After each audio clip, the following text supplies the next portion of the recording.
दोस्तों, मैं ASV channel में अजय सिंह आपका स्वागत करता हूं। दोस्तों, कहते हैं कि शिक्षक जो होता है वो भगवान का एक आशीर्वाद होता है इस धरती पर।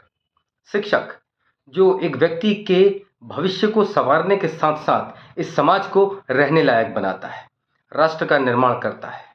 वो सब कुछ करता है जिससे कि ये समाज एक सिविलाइज्ड लगे, ऐसा लगे कि ये व्यवहारिक रूप से चलने लायक है।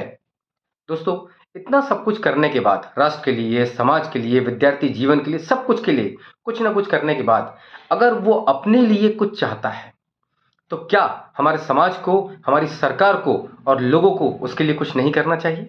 बिल्कुल करना चाहिए।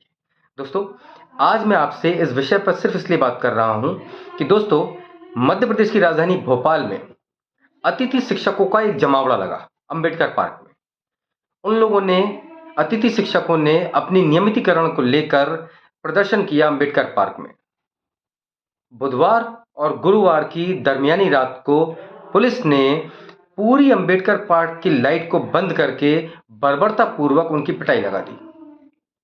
ये कार्रवाई कहीं से भी उचित नहीं ठहराई जा सकती, लेकिन पुलिस ने इस कार्रवाई को बड़ी बर्बरतापूर्वक किया। उसको एक तरीके की कार्रवाई जो की है, उस कार्रवाई को उन्होंने लाइट बंद करके किया। लाइट इसलिए बंद की गई दोस्तों, ताकि पुलिस को पहचाना ना जा सके कि अगर अतिथि शिक्षक मान लीजिए उनकी कंप्लेन करने जाते हैं, तो पुलिस सवाल ये करेगी कि कौन कौन था। अब अंधेरे में मारा गया है तो किसी को क्या पता किसने मारा। इसीलिए उन लोगों ने पूरे अंबेडकर पार्क की लाइट को बंद करके एक बड़े प्लान तरीके से उनकी पिटाई लगाई है। अच्छा, पुलिस को पिटाई लगाने का अधिकार नहीं था, क्योंकि प्रदर्शन जो था वो हिंसात्मक नहीं था या उग्र नहीं था। वो तो अंबेडकर पार्क में बैठे हुए थे बेचारे, उसमें महिला भी थी, उसमें पुरुष भी थे और कई महिलाओं के बच्चे भी थे। ऊपर से आदेश आया होगा 100% और पुलिस ने अपनी कार्रवाई चालू कर दी। दोस्तों, इस बात का किसी को पता ही नहीं लगता, क्योंकि क्या हुआ, पिटाई के बाद वो बेचारे सब भाग गए। सब। एक वीडियो वायरल हो गया, जबकि पुलिस ने पूरी कोशिश की कि उनके पूरे मोबाइलों से वीडियो को डिलीट कर दिया गया, लेकिन एक दो लोगों के पास ये वीडियो रह गया। उन्होंने इसको वायरल कर दिया। तब जाके लोगों को मालूम पड़ा कि पुलिस जो थी वो तो बिल्कुल अंग्रेज पुलिस हो गई थी। जैसे जलियांवाला बाग हत्याकांड में हुआ था, बस गोलियां नहीं चली, बाकी पिटाई पूरी हुई। अब इतनी बड़ी कार्रवाई आप कर रहे हैं, वो भी टीचरों के खिलाफ। अतिथि शिक्षक अगर अपनी नियमितीकरण की मांग कर रहे हैं तो उसमें क्या गलत है? दोस्तों, इससे बड़ी बात सुनिए आप। टीटी नगर थाना पुलिस ने, जो बेचारे प्रदर्शन करने के लिए अतिथि शिक्षक आए थे, अतिथि शिक्षक संघ के जो प्रदेश अध्यक्ष हैं के.सी. पवार, उन पे एफआईआर कर दी। और उसके बाद जो भी इस अतिथि शिक्षक संघ के जो पदाधिकारी थे, उन सब पे एफआईआर हो गई। ये अच्छा है दोस्तों। पहले रात में लाइट बंद करके उनकी पिटाई लगाइए, फिर उन्हीं पे एफआईआर कर दीजिए। दोस्तों, समझ में ये नहीं आ रहा कि ऐसी क्या मांग उन्होंने मांग ली कि सरकार इतना गुस्सा हो गई। मेरा सवाल सरकार से सिर्फ इतना है दोस्तों, कि क्या अगर हम कहीं काम करते हैं तो हम परमानेंट अगर मांग कर रहे हैं कि हमें परमानेंट किया जाए, तो क्या गलत कर रहे हैं? क्या हमें ये मांग करने का अधिकार नहीं है? अगर अतिथि शिक्षक अपने नियमितीकरण की मांग कर रहे हैं तो उसमें क्या गलत कर रहे हैं? क्या उन्हें यह अधिकार नहीं है? बिल्कुल है। हम कहीं भी काम करते हैं, मान लीजिए अगर हम कच्चे में हैं, हम परमानेंट नहीं हैं, या अभी हम टेम्परेरी बेसिस पे हैं, हम फिर संविदा पे आते हैं, फिर हम नियमित होते हैं। सरकार को सबसे पहले तो एक कमेटी गठित करनी चाहिए थी, या सरकार के मंत्री खुद शिक्षा मंत्री को जाके उनके डेलीगेशन से बात करनी चाहिए थी। जो भी शिक्षक संघ था उससे बात करनी चाहिए थी उन्हें।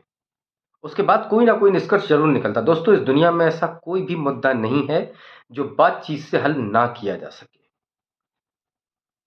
लेकिन इस मामले में बातचीत के हर दरवाजे बंद कर दिए गए और शायद सीधे पुलिस को आदेश किया गया और पुलिस ने लेके उन बेचारों को, अतिथि शिक्षकों को, वो शिक्षक जो आपके राष्ट्र का निर्माण, आपके समाज को रहने लायक बनाता है, आपके बच्चों के भविष्य को बनाता है। समझ में मुझे ये नहीं आया दोस्तों, कि जिस आदमी ने ये आदेश दिया था कि आप लाठीचार्ज कीजिए, वो नेता, उस नेता को भी किसी टीचर ने पढ़ाया होगा, किसी शिक्षक ने पढ़ाया होगा।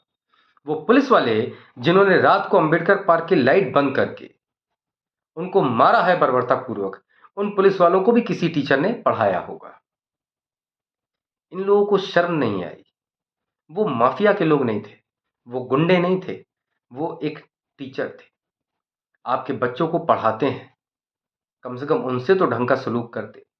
जब इस देश में भ्रष्टाचारियों के से अच्छा सलूक किया जाता है, जो देश को लूट रहे हैं, जब बड़े-बड़े नेताओं के साथ जो हम मानते हैं कि करप्शन में इन्वॉल्व हैं, उसके बाद उन लोगों के साथ बड़ा अच्छा सलूक होता है।